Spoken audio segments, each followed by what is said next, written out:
अनंत अनंत भाव भेदथी भरेली भली अनंत अनंत नाय निक्षेपे व्याख्यानी छे सकल जगत हित कारिणी हारिणी मोह तारिणी भवाब्धि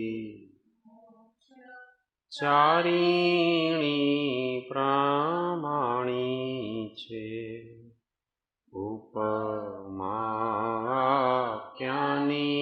जेने तमारा खरीते व्यर्थ आपवाथी निज मापाई में मानी छे अहो राज चंद्र बाण ख्याल नथी पाम जिनेश्वर ताणी जाणी तेणे जाणी छे गुरु राज ताणी जाणी तेणे जाणी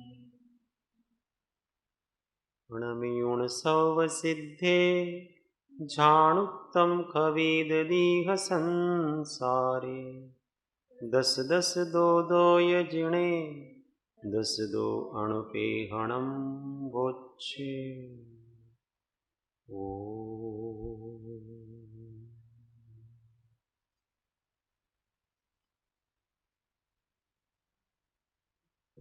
तत्व चर्चा में श्रीमद् भगवत कुंद कुंदाचार्य विरचित श्री 12 अणुवेखा सत्यशास्त्र जय प्रभु गाथा कालना अनुसंधान एक प्रश्न है। काले આપણે સ્વાધ્યાયમાં વાત આવી હતી કે શુભ અને અશુભ ભાવ કરવામાં જીવ સ્વતંત્ર નથી અને આપણને અનુભવ પણ થાય કે આપણે કાંઈ વિચાર્યું હોય ને કાંઈ વાત થઈ જાય અને ભાવમાં પણ આપણને ફરક આપણને પોતાને પણ અનુભવાય પણ તો ત્યાં અપકર્ષણ અને ઉત્કર્ષણ કે સંક્રમણ જે છે એ કઈ રીતે સમજવું? भाई प्रश्न ऐसा है कि कल ऐसी चर्चा हुई थी कि कोई भी शुभ अथवा अशुभ भाव जीव करने में स्वतंत्र नहीं है, तो फिर कर्मों का उत्कर्षण अपकर्षण उदीर्णा ये सब होती है तो वो जीव करता है कि वो भी होते हैं? ऐसा ही प्रश्न है ना कि वो कौन करता है फिर? तो सबसे पहली बात ये कि शुभाशुभ भाव करने में जीव उपादान दृष्टि से वो स्वतंत्र है, परंतु उस उपादान को निमित्त चाहिए। शुभाशुभ भाव करने की योग्यता किसकी है? जीव की। पर वो योग्यता निमित्त के बिना कभी भी कार्यकारी नहीं होगी, इसलिए उसको निमित्त की परतंत्रता है। इसलिए कहते हैं कि वो स्वतंत्र रूप से करने में असमर्थ है। बाकी वो स्वतंत्र वो ही कर रहा है और कोई नहीं कर रहे हैं। कर्म उसको शुभ अशुभ भाव नहीं करा रहे। कर्म के निमित्त से जीव ही शुभ अशुभ भाव रूप परिणमित हो रहा है। परंतु अगर उसको कर्म का निमित्त न मिले तो वो कभी भी शुभ अशुभ भाव रूप परिणत न हो। जैसे कि सिद्ध भगवान को कर्म का निमित्त नहीं है, उनको उदय नहीं है, इसलिए वो अब शुभ और अशुभ भाव करने में असमर्थ हैं। वो भी जीव हैं, इसलिए उनके पास भी दो प्रकार की शक्तियां हैं, एक स्वभाव शक्ति और एक विभाव शक्ति। परंतु जो जीव की वैभाविक शक्ति है वो निमित्त पा करके ही कार्यकारी होती है, और जीव की स्वाभाविक शक्ति है वो बिना निमित्त के कार्यकारी होती है। तो अब सिद्ध भगवान के जो स्वभाव शक्ति है वो कार्यकारी हो रही है, क्योंकि उसमें तो कोई निमित्त चाहिए नहीं। और विभाव शक्ति अर्थात राग द्वेष करने की योग्यता है वो अब उनकी नहीं रही। क्यों? कर्म का निमित्त नहीं है, उनके अंदर विभाव शक्ति नहीं है ऐसा नहीं है, वैभाविक शक्ति तो अभी भी पड़ी हुई है, क्योंकि अपनी शक्ति का नाश होता, परंतु उस शक्ति के लिए चाहिए क्या? कर्म का निमित्त। वो निमित्त तो मिलेगा नहीं तो वो शक्ति कार्यकारी कैसे होगी? तो किसी दृष्टि से वो वैभाविक शक्ति ही उनकी स्वाभाविक शक्ति में बदल जाती है, ऐसा कहते हैं। अथवा कोई कोई ऐसा कहता है कि दो शक्तियां हैं, एक स्वाभाविक शक्ति और एक विभाव करने की शक्ति। तो पर का निमित्त पा करके जो शक्तियां प्रवर्तित होती है वो वैभाविक शक्तियां कहलाती हैं। जैसे दूसरी चीज समझो कि जीव का संकोच विस्तार होता है, जिस शरीर में जाता है उस शरीर रूप वो हो जाता है। मनुष्य शरीर में जाएगा तो मनुष्य शरीर रूप, हाथी के शरीर रूप में जाता है तो ऐसा आकार ले लेता है, घोड़े के शरीर में जाता है तो ऐसा आकार लेता है, पेड़ के शरीर में जाता है तो पेड़ का आकार ले लेता है। तो वो जो अपने प्रदेशों को संकोच और विस्तार करने की शक्ति किसकी है? शक्ति किसकी कही उसमें? शक्ति तो जीव की है, तो ही कर सकता है, परंतु वो कर्म के निमित्त के बिना नहीं कर सकता, उसकी वो स्वतंत्र शक्ति नहीं। वो उसको कर्म का निमित्त होगा तो वो संकोच विस्तार कर सकता है। ये तो शरीરની अपेक्षाએ પરદ્રવ્યની અપેક્ષાએ છે, જ્યારે અહીંયા तो भाव उसके वो परद्रव्य की अपेक्षा से भी नहीं है, उसके प्रदेश फैल रहे हैं कम, तो वो प्रदेश किसके हैं? जीव के।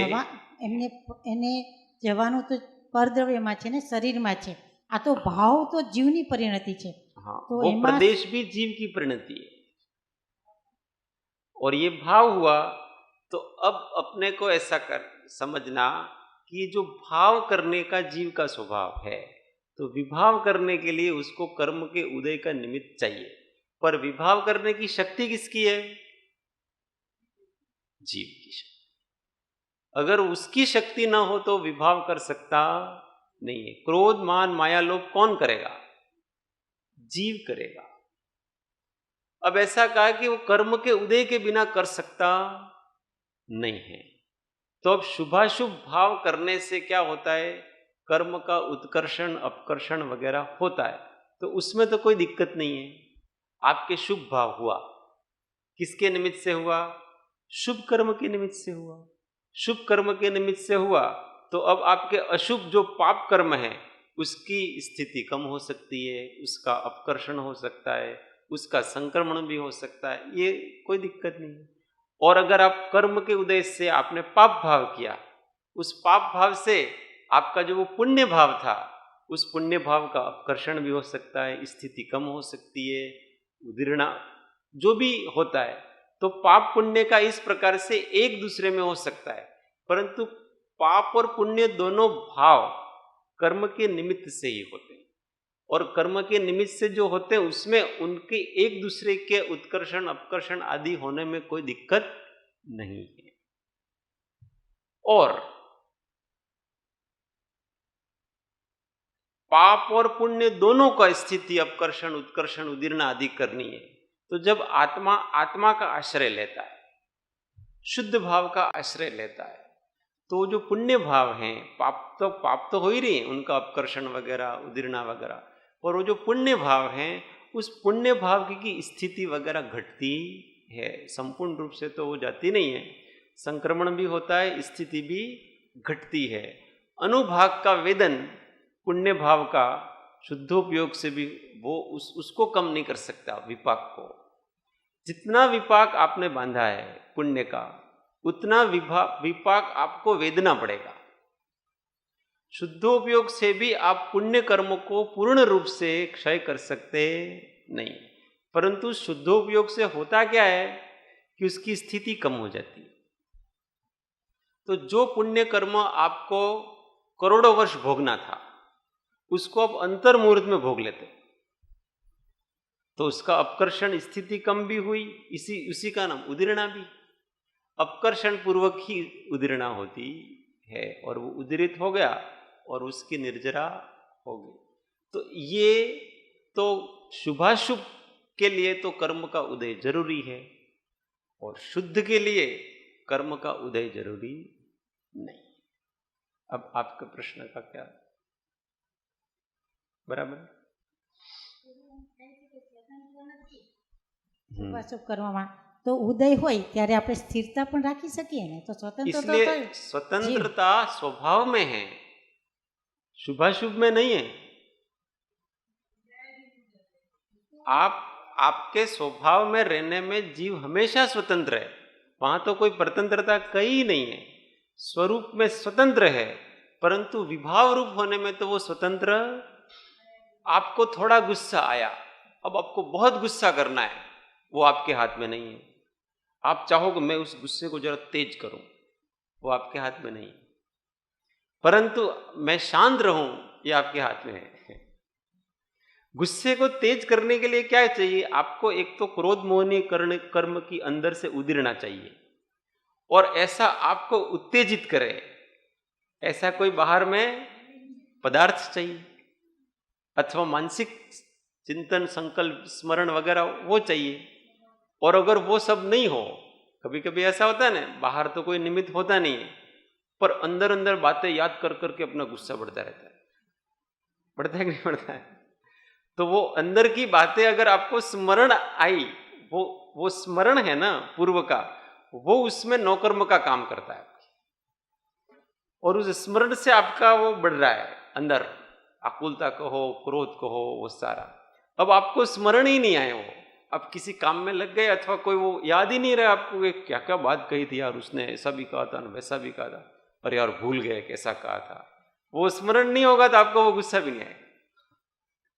तो उस समय वहां स्मरण है, वो आपको गुस्सा दिलाने का काम करता है, क्रोध आदि का। तो वहां तो क्षयोपशम है, वो मोहनीय को बढ़ा रहा है, क्योंकि स्मरण है वो तो किसकी पर्याय है? ज्ञानावरण की क्षयोपशम हो रहा है वहां पर।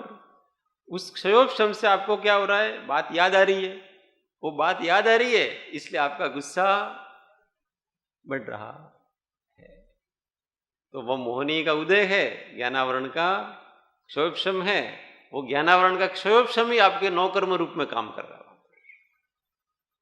ऐसा अलग अलग प्रकार से बड़ी व्यवस्थाएं हैं अंदर। कभी कभी ऐसा एक कर्म का उदय है, वो दूसरे कर्म को ठंडा कर देता है। एक का तीव्र उदय दूसरे के उदय को मंद कर देता है। ये कर्मों की इस प्रकार की व्यवस्था है। कैसे? आपको बहुत वेदना हो रही है और आपको नींद आ गई, तो क्या होगा? वेदना की अनुभूति कम हो जाएगी, नहीं मत हो जाएगी। तो दर्शनावरण ने क्या किया? आपके वेदनीय को मंद कर दिया। ऐसे अलग अलग है। कभी कभी ज्ञानावरण का क्षोभशम आपके मोह को बढ़ा देता है। बातें याद कर करके आप रागी द्वेषी हो जाएंगे। ऐसे ही तो होता है, याद कर करके कोई विषय भोगे अपनों ने, और हम याद कर करके ही रागी हो रहे हैं बार बार। तो वहां याद करने के लिए आपको ज्ञानावरण का क्षोभशम चाहिए। वो नहीं हो तो आप याद ही नहीं कर सकते। अरे यार कल क्या खाया था, टेस्टी था, पर क्या खाया पता नहीं। वो बराबर याद नहीं आएगा तो आपका वो टेस्ट भी बनेगा नहीं। तो एक कर्म दूसरे कर्म का कारण भी बन जाता है। ऐसी कर्मों की व्यवस्था है।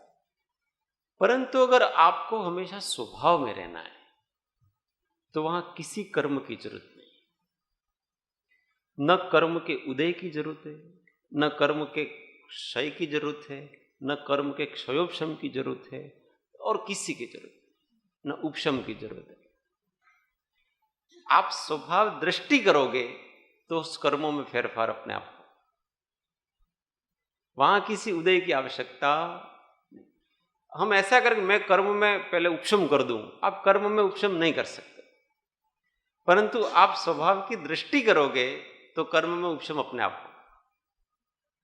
तो हम दृष्टि करने में, लक्ष्य करने में और उस रूप भाव करने में हम स्वतंत्र हैं। उसको हमें किसी कर्म ने नहीं रोका है, वो हमारे पुरुषार्थ की मंदता है, हम कर नहीं रहे दृष्टि। हम कहते हमारे वो कर्मनो उदय छे એટલે हमारे स्वभाव दृष्टि रहती, ऐसा नहीं है, हमारे पुरुषार्थ की कमी है, इसलिए कर्म प्रभाव डाल रहा है। अगर कर्म का उदय रहे और जीव अपना पुरुषार्थ नहीं कर पा रहा है, उस कारण ऐसा हो, तो आज तक कोई भी जीव मोक्ष जाता ही नहीं, क्योंकि उन सब ने कर्म के उदय में ही अपने स्वभाव की दृष्टि की। इसका अर्थ ये निकलता है कि स्वभाव की दृष्टि करने में हम स्वतंत्र हैं, स्वभाव का अनुभव करने में हम स्वतंत्र हैं, स्वभाव रूप रहने में हम स्वतंत्र हैं। वो स्वतंत्रता को पहचान करके मोक्ष मार्ग में प्रवर्तन करना चाहिए। विपाक कितना भी आ रहा है उसकी चिंता मत करो, पर अपने स्वभाव को हमेशा स्मरण में रखो। इसको ही द्रव्य दृष्टि, आत्मदृष्टि। नामों में कुछ नहीं रखा है, भाव पकड़ना। हम क्या है कि उदय को मुख्य करते हैं, उसके ऊपर हमारा सारा वजन चल रहा है। उदय के समय हमारा जो स्वभाव है वो गौण हो जाए।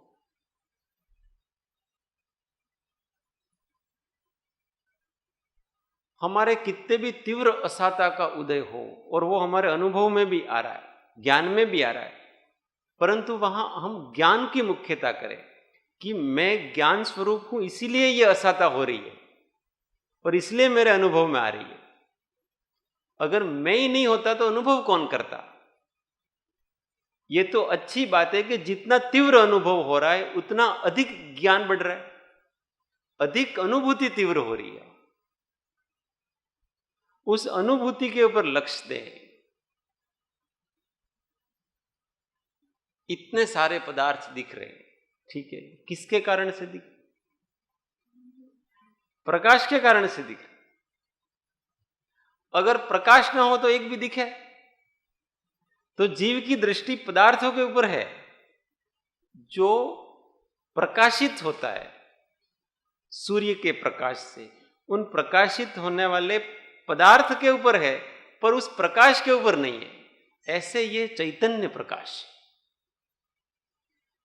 तो कर्म का उदय, शुभाशुभ भाव, बाहर के पदार्थ, ये सारी चीजें इसमें प्रकाशित हो रही है, पर जीव प्रकाश में आने वाले पदार्थ को देखता है, प्रकाश को नहीं देख पा रहा है। और प्रकाश की तरफ जिसकी दृष्टि होती है उसकी दृष्टि पदार्थ से गौण हो जाती है, इसलिए वो निराकुल रहता कि मैं इसको जानता हूं बस। पर जानने में तो कोई प्रॉब्लम नहीं है ना।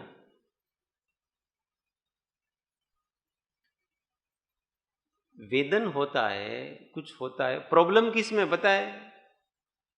प्रॉब्लम उसको अस्वीकार करने में है, उसको द्वेष करने में है, उसको राग करने में। हमारी प्रॉब्लम क्या है कि जो कोई भी ज्ञेय है उसको हम केवल जानते नहीं हैं, उसको हम अस्वीकार करते। ये मेरे दिमाग में नहीं आना चाहिए। अब क्यों नहीं आएगा? जिस समय जो इस आत्मा में ज्ञेय बनने योग्य है वो तो आएगा, उसको निकालते क्यों आप? और ये निकालने के चक्कर में आपके अंदर आकुलता पैदा होती है। तो जो आ रहा है वो ठीक है ना, मुझे किसी से कोई आपत्ति नहीं। अगर हमारे ज्ञान में साता है तो भी ठीक है, असाता आ रही है तो भी ठीक है, कोई भी आ रहा है। इसलिए तो जिसको वास्तव में ज्ञान नहीं होता है ना, पदार्थ का निर्णय नहीं होता है, उसको ध्यान कभी नहीं होता। वो कितना भी कुछ भी कर लेना, चिंतन मंथन ये सारे श्रुत को इधर का उधर उलट पलट दे, पर उसको कभी शांति नहीं होगी, विकल्पों में ही उलझा रहेगा, पकड़ी नहीं है वस्तु। वो अपने मन को ज्ञेयों में उलझाता है कि ये चिंतन अच्छा है, ये चिंतन बराबर है, अब ये चिंतन करूंगा, अभी वो चिंतन करूंगा, अब ये अरे कहीं को इतना सारा उलझा रहे हो आप उसको। आप अपने ज्ञायक भाव को पकड़ो जो हमेशा शांत रहता है, और स्वयमेव उसमें चिंतन होता है। आपको तो जो चिंतन में आ रहा है उसको शांत भाव से स्वीकार करना है और कुछ करना नहीं। और ये जो कर लेता है ना, इसमें जो दृढ़ रहता है ना, वो स्वरूप का आनंद प्राप्त करता है। पर इसमें दृढ़ता बनती नहीं है जीव की, श्रद्धा नहीं है ना, और मन खोटा खोटा कुछ खोटा होता ही नहीं। पहले तो आप खोटा मानते हैं ना, यही गलत है। हमारे उपयोग में गधा आता है तो गलत बात है क्या? और हमारे उपयोग में घोड़ा आता है तो गलत बात है क्या? और हमारे ज्ञान में हमारे परिवार का कोई सदस्य आ गया तो कोई गलत बात है क्या? हमने ऐसी धारणाएं बना रखी है। ज्ञान में कुछ भी आए, कोई गलत वस्तु तो होती ही नहीं है, जो जैसी है वैसी उसको स्वीकार करो, बस राग द्वेष मत करो, विकल्प मत करो उसका। ये क्यों आया, कैसे आया, ये आया। उस समय उसकी क्षयोपशम की योग्यता इतनी थी, उस पर्याय को स्वीकार करो। हम स्वीकार नहीं कर पाते हैं, इसलिए अरे यार मन तो खोटा खोटा विचारो आवे। विचार कभी खोटे और खरे होते नहीं है, राग और द्वेष ही खोटे खरे होते हैं। विचारों में तो कोई खोटापन, वो तो ज्ञान है, उसमें क्या खोटा और क्या खरा होगा। उसमें आप राग द्वेष करते हो, वही तो खोटा खरा है। देखो, इस प्रकार के चिंतन से जब हम ध्यान में उतरते हैं, ऐसा महसूस करेंगे कि हम सिद्ध लोक में, क्योंकि आपत्ति नहीं। और भगवान का ध्यान तो इसी को कहते हैं। जिस प्रकार से भगवान है उस प्रकार से अपने आप का चिंतन करो। भगवान कैसे हैं?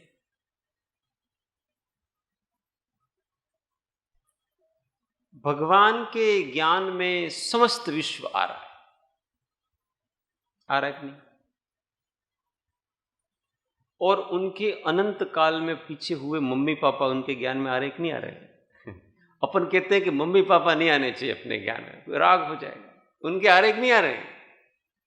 अरे उनके सारे खोटे कर्म भी उनके ज्ञान में आ रहे कि नहीं आ रहे? कितनी पर्याय उन्होंने ली होगी, कितने खोटे खोटे काम किए होंगे उन्होंने, ये सब उनके ज्ञान में आते कि नहीं आता है? और उनके साथ कितने लोगों ने खोटा किया होगा, ये सब ज्ञान में आता है कि नहीं आता है?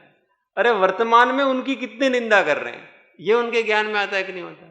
वर्तमान में उनकी कितनी स्तुतियां कर रहे हैं, वो उनके ज्ञान में आता है कि नहीं आता है? उनके ज्ञान में ऐसा क्या है जो नहीं आता है? परंतु उनको कोई आपत्ति है? उनको कोई आपत्ति, नो प्रॉब्लम। बस ये निर्णय करके आप हमेशा इस दृष्टि रख करके करो, इसमें क्या दिक्कत है? कोई व्यक्ति मेरे पास आके बैठ गया, दुर्गंध आ रही, मावा खाई बैठो, भाई ये तुम्हारे ज्ञान में आ रहा है, बस तुम्हारे अंदर थोड़ी आ रहा है। वो व्यक्ति अंदर आ गया। आपको केवल जानना है कि ये व्यक्ति है और इसने ये खाया है, इसकी ऐसी गंध है, बस। इससे अधिक कुछ करना नहीं है, उसको जैसा वैसा स्वीकार करो। अच्छा बुरा ऐसा मत करो, वो ऐसा है, बस।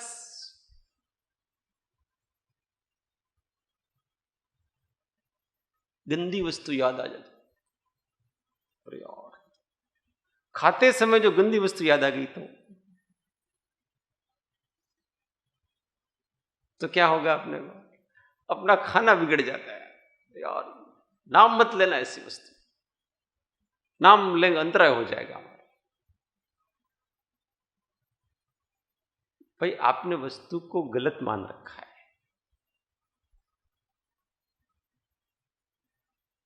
ज्ञान में आ रहे हैं वो पुद्गल जो उस पर्याय की थी।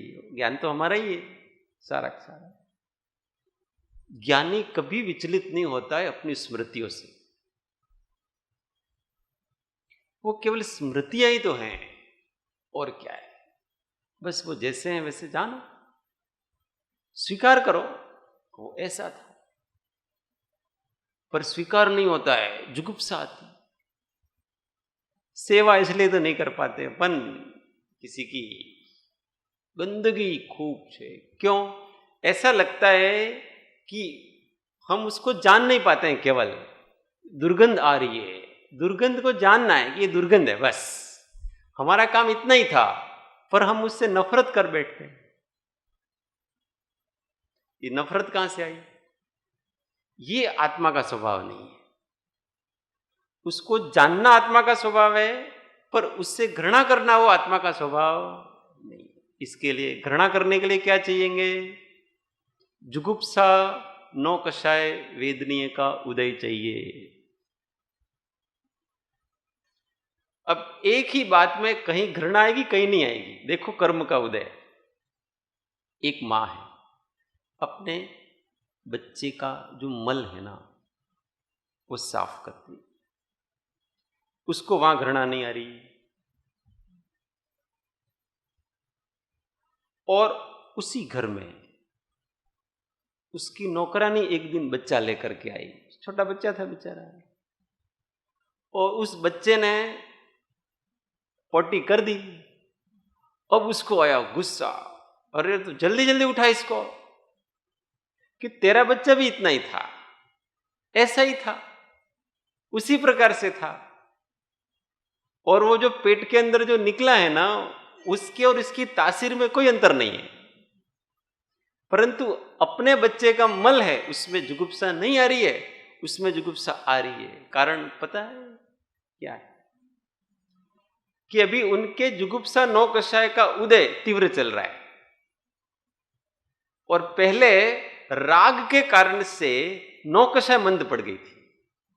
अब देखो, कषाय के कारण से नौ कषाय भी मंद पड़ती है। बच्चे के प्रति बहुत अनुराग होता है ना, तो जुगुप्सा नहीं आती। होता है कि नहीं? अपना जो व्यक्ति होता है उसके प्रति बहुत राग होता है, तो उसकी गंदगी गंदगी लगती नहीं है। किस कारण से? पता है, गंदगी तो है ही, परंतु उस राग के कारण से जुगुप्सा कषाय मंद पड़ गया। उसका मंद उदय चल रहा है, मंद उदय चल रहा है, इसलिए अपने बच्चे के वहां मंद उदय है, इस कारण से वहां उसको जुगुप्सा हुई नहीं। और पर के बच्चे में इतना अनुराग नहीं है, इस कारण से वहां जुगुप्सा नौ कषाय का तीव्र उदीर्णा हो रही है। क्यों? क्योंकि जुगुप्सा नौ कषाय की उदीर्णा के लिए आपको गंदे वस्तुएं चाहिए, तो जुगुप्सा पैदा होगी ना। दुर्गंध चाहिए, ये चाहिए, कचरा चाहिए, मैल चाहिए, ये चाहिए, और वो वहां था और उनको हो गया ऐसा। तो ये कर्म के उदय के कारण से सारी चल रही है। अब कषाय के लिए तो उनको, कषाय करने के लिए तो कर्म के उदय की जरूरत पड़ी, पर उन दोनों अवस्था में उनको केवल शांत रहना है, ज्ञाता बना रहना है। तो किसकी जरूरत है? किसी की जरूरत नहीं। बच्चा पोटी करे कि नहीं करे, शांति तो शांति, ज्ञान तो ज्ञानी। जैसा ये शरीर है, जैसा अन्य पदार्थ हैं, वैसे वो भी पदार्थ, और वो भी तो केवल ज्ञानोपयोग में अमूर्त रूप में आ रहा है। और वो जो सामने वाला पदार्थ आ रहा है ना अपने उपयोग में, वो सामने वाला पदार्थ तो है ही नहीं, वो भी परमार्थ से तो हम ही हैं। समझ में आ रहा है? वो जो गंदगी अपने मन में, अपने ज्ञान में आ रही है, वो क्या है? अपनी पर्याय कि उसकी पर्याय? वो तो अपनी ही पर्याय है, क्योंकि उसकी पर्याय तो पुद्गल रूप है, स्पर्श रस गंध वर्ण, वो तो आत्मा में घुसती नहीं। इस प्रकार के विचार करने से स्वरूप सन्मुख दृष्टि होती, इसलिए हम स्वतंत्र हैं।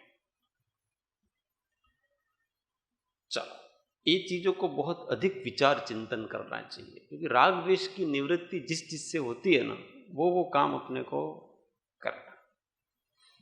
वापस अपना एक गाथा कर लेते हैं। पृष्ठ संख्या 31, 12 अणुरेखा, गाथा 16।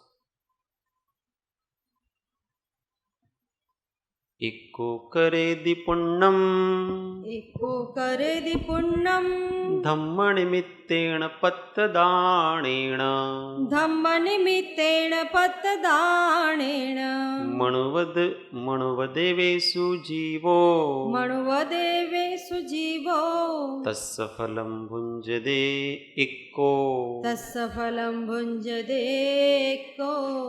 इक्को करेदि पुण्यम्, करेदि पुण्यं, धम्म निमित्तेन पत्तदानेन, धम्म निमित्तेन पत्तदानेन, मणुवदेवेषु जीवो, मणुवदेवेषु जीवो, तस्य फलं भुञ्जते इक्को, तस्य फलं भुञ्जते इक्को।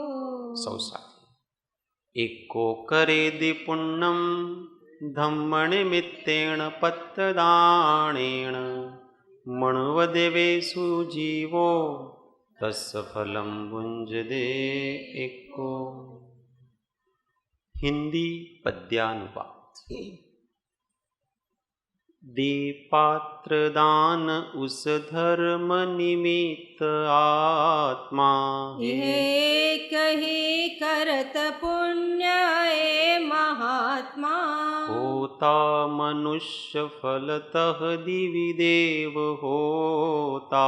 पै एक ही फल लखे स्वयमेव ढोता। सब साथ में। दे पात्र दान उस धर्म निमित्त आत्मा, है एक ही करत पुण्य ए महात्मा, होता मनुष्य फलतः दिवि देव होता। पै एक ही फल लखे स्वयमेव ढोता। गुजराती पद्यानुवाद। सुपात्र दान दई धर्म निमित्त आत्मा, संचय करे पुण्य तणो महात्मा, संचय करे पुण्य तणो महात्मा। ते मनुज दिव्य पद पामी बने देवात्मा, भोगवे स्वयं सुर सुखो पण तेज आत्मा। सब साथे। सुपात्र दान दई धर्म निमित्त आत्मा, संचय करे पुण्य तणो महात्मा। ते मनुज दिव्य पद पामी बने देवात्मा, भोगवे स्वयं सुर सुखो पण तेज आत्मा। अर्थ, और यह जीव धर्म के कारण रूप पात्र दान से अकेला ही पुण्य करता है, और मनुष्य तथा देव गति में अकेला ही उसका फल भोगता है। गुजराती। આ જીવ ધર્મના નિમિત્તથી પાત્રદાન દ્વારા એકલો જ પુણ્ય સંચય કરે છે અને મનુષ્ય તથા દેવ ગતિમાં એકલો જ તેનું ફળ ભોગવે છે. पहली गाथा में कहा कि ये जीव अकेला ही पाप करता है और पाप का फल भी वो स्वयं भोगता है. और पाप का फल क्या है? नरक और तिर्यंची गति. अब कहते हैं कि ये एको करे दी पुण्यम, ये जीव अकेला ही पुण्य करता है. हमको ऐसा देखा जाता है कि हम बहुत सारे मिल करके एक साथ अच्छा काम कर रहे हैं, ऐसा देखा जाता है ना. परंतु उस समय भी प्रत्येक जीव के भाव अलग अलग हैं. होते कि नहीं होते? काम एक जैसा हो रहा है, भाव सबके अलग अलग. जैसे जिसके भाव होंगे वैसे उनका पुण्य बंद होगा और फिर कालांतर में वैसा उनको फल मिलेगा. ऐसा जगत में देखा जाता है कि ट्रेन दुर्घटना हुई, बहुत से लोग थे ट्रेन में, कोई लोग पूरी तरह से मर गए, कुछ लोग बहुत घायल हो गए, कुछ लोग थोड़े घायल हुए, कुछ लोगों को कुछ नहीं हुआ. अब दुर्घटना एक जैसी हुई और सबको अलग अलग परिणतियां क्यों हुई? उदय सबका आया था, परंतु सबके उदय की जो तीव्रता थी वो अलग अलग प्रकार की थी. सबके उदय का अनुभाग था वो अलग अलग प्रकार का था. अब सबको एक साथ क्यों दुर्घटना हुई? तो उन जीवों ने कालांतर में कभी एक साथ कोई कुकृत्य किया होगा और वो योगानुयोग एक साथ फिर मिले, अथवा अलग अलग किया हो तो भी उदय सबका एक काल में आ रहा है. तो एक साथ कोई कार्य किया उन्होंने. क्या कार्य किया था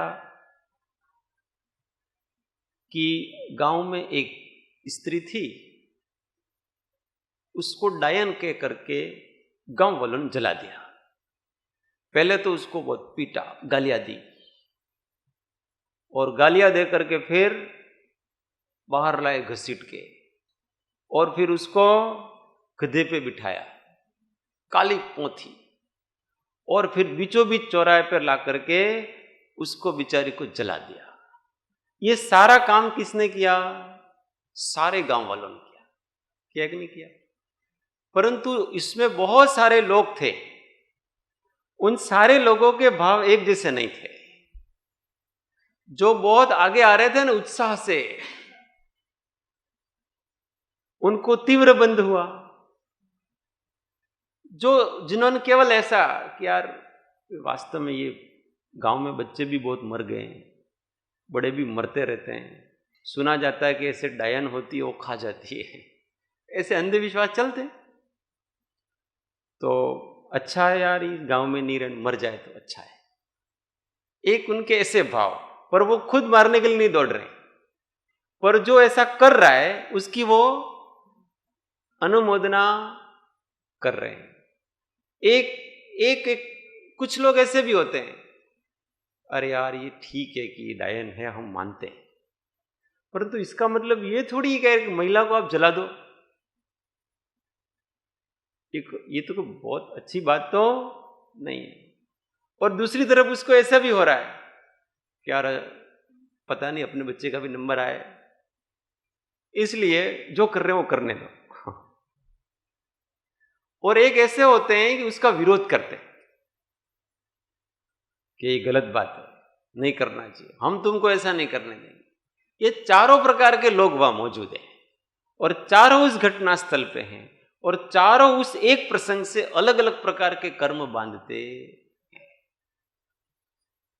तो जो आगे बढ़ करके आ रहे थे और सारा निकाला न, पीटा न, ये किया न, जलाया न, वो लोग बहुत गुस्से में थे। उनको तो वो ट्रेन दुर्घटना में वो तो पूरी तरह से गए। और जिन्होंने ऐसे अनुभव किया कि अच्छा है भला गई, वो बुरी तरह से घायल हुए हैं। और जिनको ऐसा था कि यार ये स्त्री को मारना अच्छी बात नहीं, परंतु ठीक है यार, रोज रोज की झंझट है, तुमको जो करना हो करो, हम न्यूट्रल है।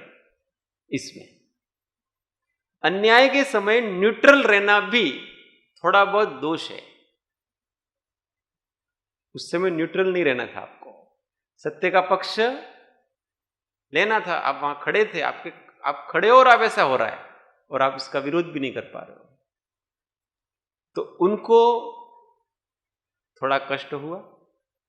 और जिन्होंने विरोध किया था ट्रेन में कोई कष्ट नहीं हुआ।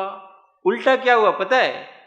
ट्रेन में जो जो लोग घायल हुए थे, मरे थे, उन सबको उन्होंने बचाया और उस ट्रेन दुर्घटना से उन्होंने नवीन पुण्य का उपार्जन किया उस समय। क्यों? क्योंकि अन्याय का विरोध किया था। ये उदय होता है। अब चारों के चारों अलग अलग भोग कर रहे नहीं कर रहे हैं, अलग अलग प्रकार से भाव किए और अलग अलग प्रकार से भोग कर रहे हैं। और ये तो वर्तमान का है, आगामी भी वो विशेष प्रकार का विपाक बांधते हैं। अपने यहां तो क्या है कि पाप और पुण्य का जघन्य फल है, बाकी उसका विशेष फल तो आपको उस गति में जाकर के ही मिलेगा।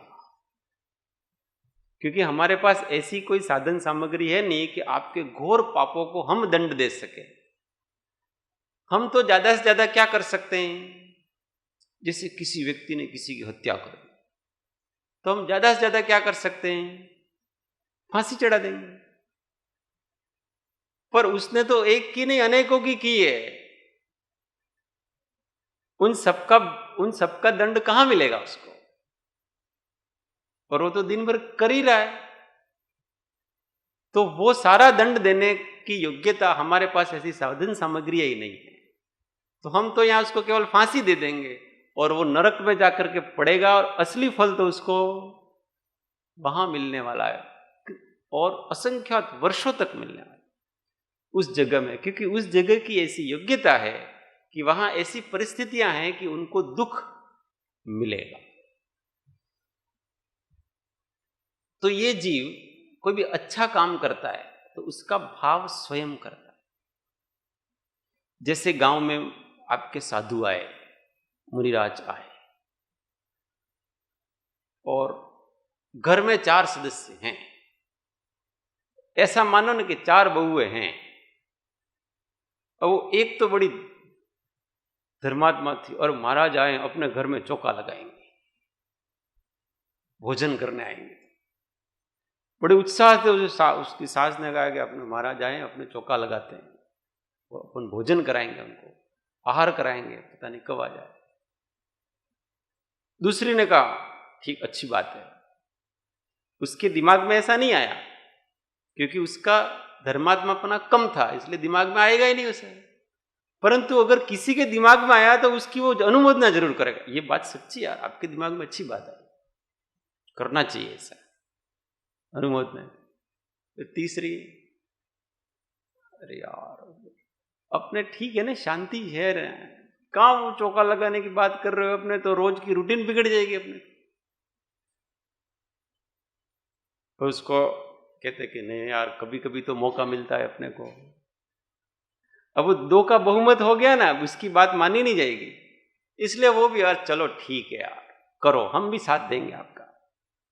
मन मार के साथ दे रही हो, इसकी करने की इच्छा तो नहीं है। कौन माथा फोड़ी करे यार, इतने सारे लोग आएंगे, ये आएंगे, कैसा वैसा होगा पता नहीं।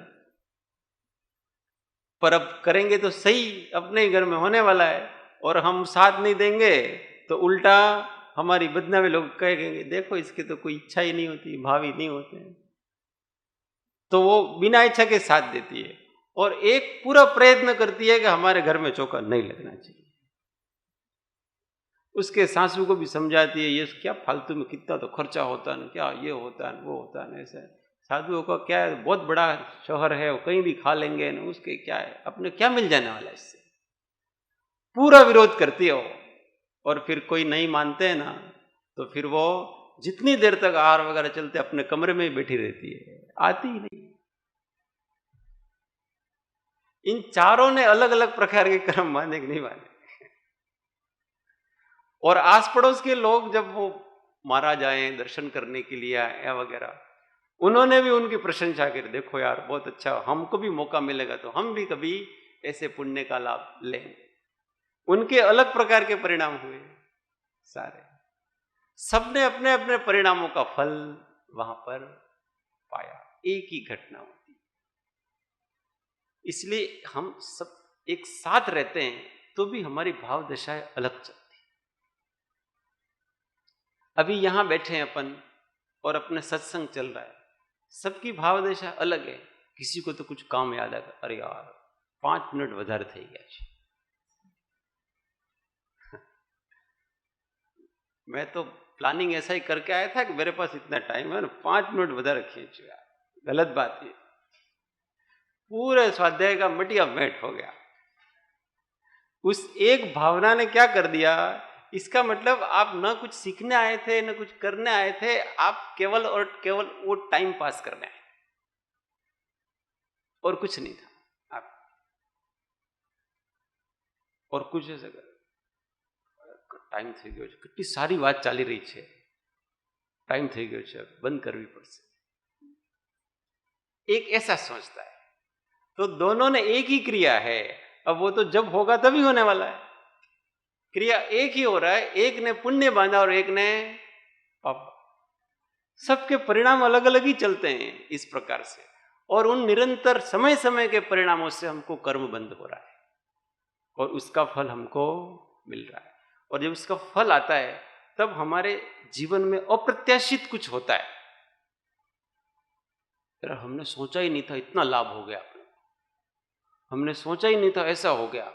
तो ये सब क्यों हो रहा है, वो पूर्व का विपाक उदय में आ रहा है और अप्रत्याशित वस्तुएं हमको मिलती हैं, और वो अप्रत्याशित नहीं है, हमारे किए हुए सारे के सारे भाव होते हैं। इसलिए हमेशा अपने परिणामों को संभालते रहो, क्योंकि उनको उनका फल हमको ही भोगना है और किसी को भोगता।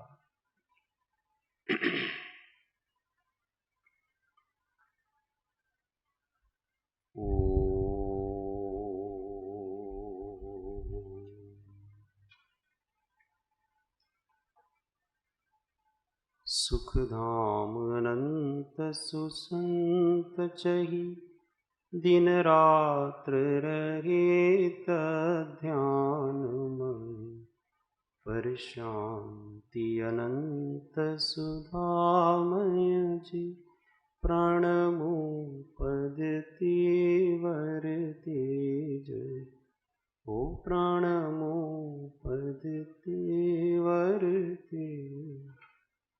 सद्गुरु परम कृपाणु त्रिलोकनाथ की जय, सब संतन की जय। ओम। 1 मिनट मौन, आत्म अनुसंधान।